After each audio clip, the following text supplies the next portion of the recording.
This morning, we're continuing our Back to School series highlighting a uniquely, famously difficult time for kids. I'm talking about middle school, a period when children are entering puberty, they're defining their identities, figuring themselves out, getting on social media, learning how to deal with their peers and peer pressure. And as kids head back to the classroom, it is also a good time for parents to learn about the social minefield of modern middle school. Some things have changed, but some things are very much the same. We're joined now by clinical psychologist Dr. Cheryl Ziegler. She's the author of a fantastic book. It's called The Crucial Years: The Essential Guide to Mental Health and Modern Puberty in Middle Childhood. Great to have you here, Dr. Ziegler.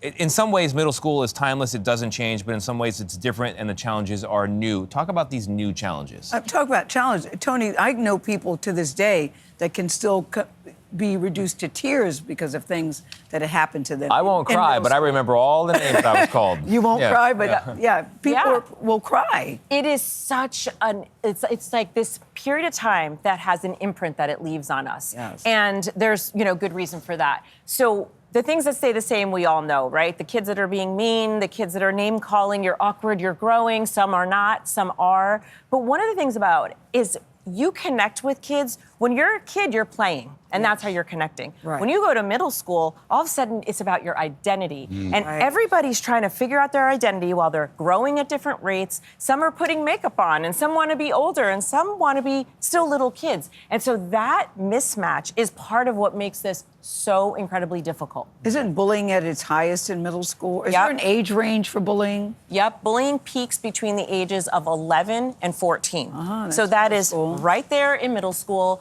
And, I think some of the things that have changed are verbal bullying is still the most common and the most harmful. So being called names and those kinds of things, that's what brings people to tears. And they could be 40, 50 years old remembering how awful. So, doctor, I had a father who watches our show came up to me recently and said, can you talk to my young daughter who's being bullied at school? Because I've heard you mention how you were bullied at school because you had esoteric taste in music and in film and in books, and she's like that. And I want her to meet you so she can see what's possible. But I remember thinking to myself, I don't really know what to say because what worked for me might not work for a young child today in 2025. Her name is Rory Carson. So what would you say to Rory who's navigating this because of just her interest, not because of anything else? Absolutely. I would say to Rory, you have to kind of go through this stage and be patient with it, knowing who you are within yourself. If someone really is bullying you, the best thing we know through the data is you got to stand up for yourself.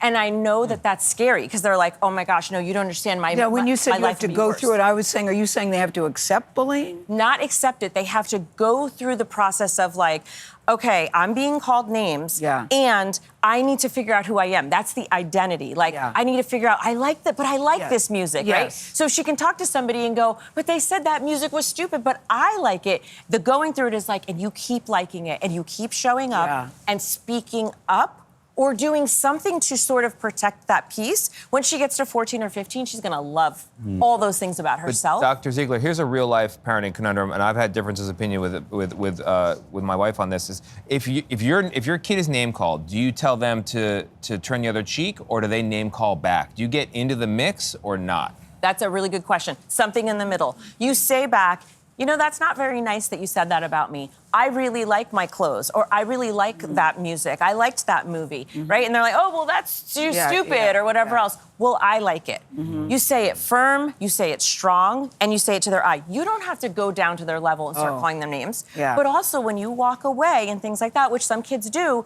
it tends to keep it going. And I will say one other thing. Watching bullying, being the witness to it, is also traumatic. So when we look at the research, we say it's really hard for kids to watch because they'll come home and tell their parent, so-and-so's not nice to so-and-so, but I don't know what to do. And then there's that guilt of like, what should I be doing? So this affects everyone. The kid who's doing the bullying is also in pain in some way. Right? So we've got that person, we've got the victim, and we've got the witnesses. So sometimes when they're confronted, they back down too. And when you say that wasn't nice, that wasn't fair, why did you say that? Right. Please stop talking.